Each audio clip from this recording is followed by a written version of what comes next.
Welcome to Between the Lines. I'm Samuel Thomas, your host.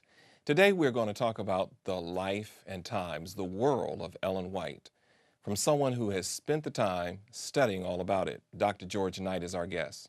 Dr. Knight, tell us, what was it really like during the years of Ellen White in the 19th century? Much different than you would expect. Most of us have no concept of how much the world has changed. Just let me give you an illustration. In the 1830s and 40s, the average American never had a bath for their entire life. Indoor plumbing did not exist. Bathing was not in, neither was ventilation, so you can imagine what it's like to be in a tightly packed room with these people. But the good news is, Samuel, they all smelled about the same. And in terms of, let's say, dietary issues, fruits and vegetables were not in. Number one, we didn't have refrigeration, we didn't have ways to preserve them, but some of the leading, quotes, nutritionists, nutrition hadn't been invented, but they were saying that vegetables are not good for children. They cause cholera and other diseases that were decimating the population. And so people just didn't have the basic knowledge of even things like diet.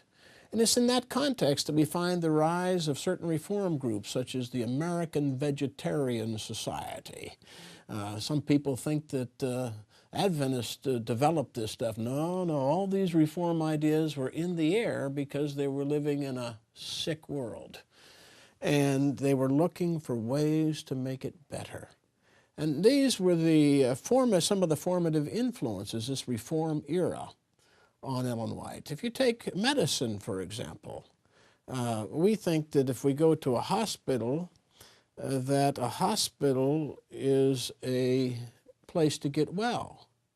In those days, a hospital was a place to go to die. Rich people never went to hospitals. For number one, they hadn't discovered germs yet.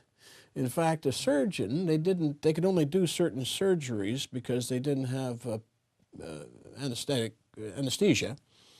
A surgeon, if he did decide to cut off your arm or something, which is something that could be done, they couldn't go inside the body cavity, but not understanding anything about germs, he just might wipe his knife off on his arm or on his apron and go to the next patient.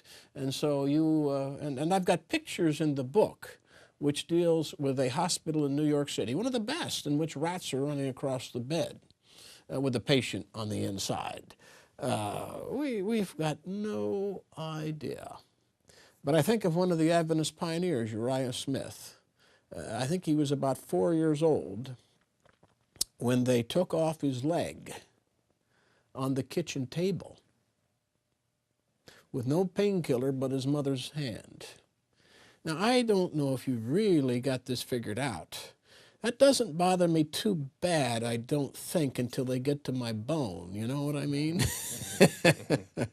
And so that's just one little illustration about how things have changed. But see, we so romanticize this era of the 19th century with, these women with long dresses and crossing the streets and, this rather gallant fellow helping her across and, getting up in a carriage and riding off and smiling. And, we have these homes on farms and these acres and little house on the prairie. Yes, that kind of surrounded by a white fence. Yes. And flowers. Yes. No. Yeah. It was surrounded by the barnyard animals, and there wasn't grass, there was muck. Wow. And you can guess what the muck is made out of. Wow. Okay? And then, of course, this is all seeping down into the well, you see, as well as you got the wonderful outhouse. But hey, that doesn't happen just in the fictional little house on the prairie. We have truly romanticize these things. But remember, the life expectancy, I don't have the exact figures in my head, was probably about 39. It's more than double that now, considerably more than double. And if you'd lived back then, you better be pretty tough.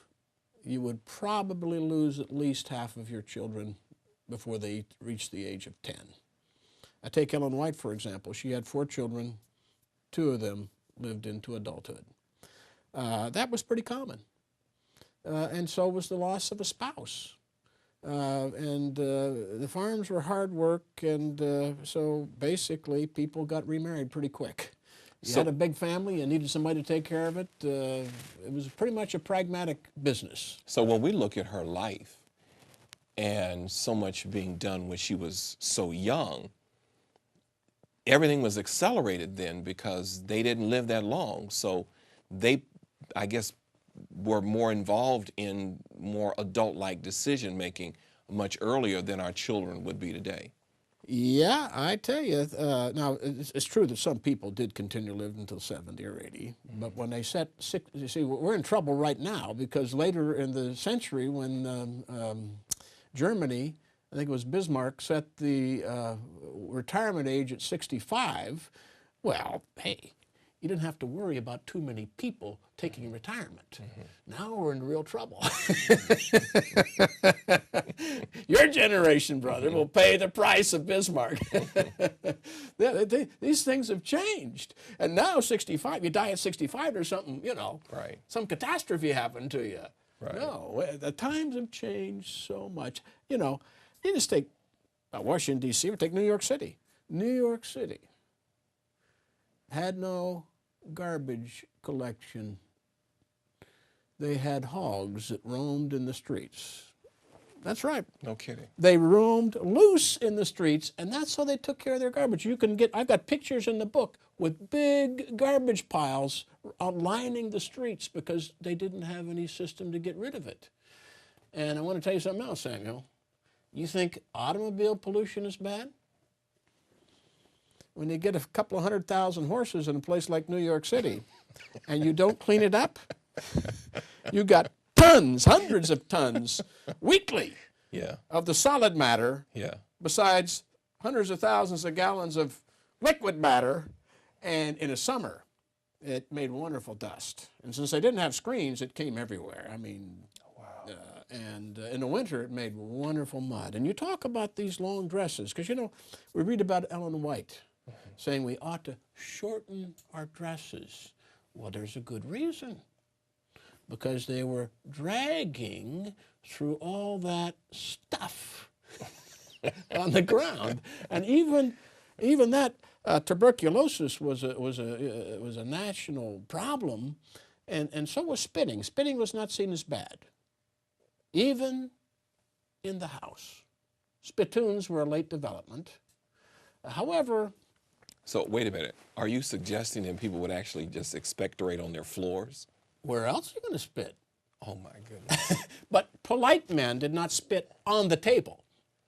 Now, spitting is bad enough, but if a large portion of a fair portion of the population has TB,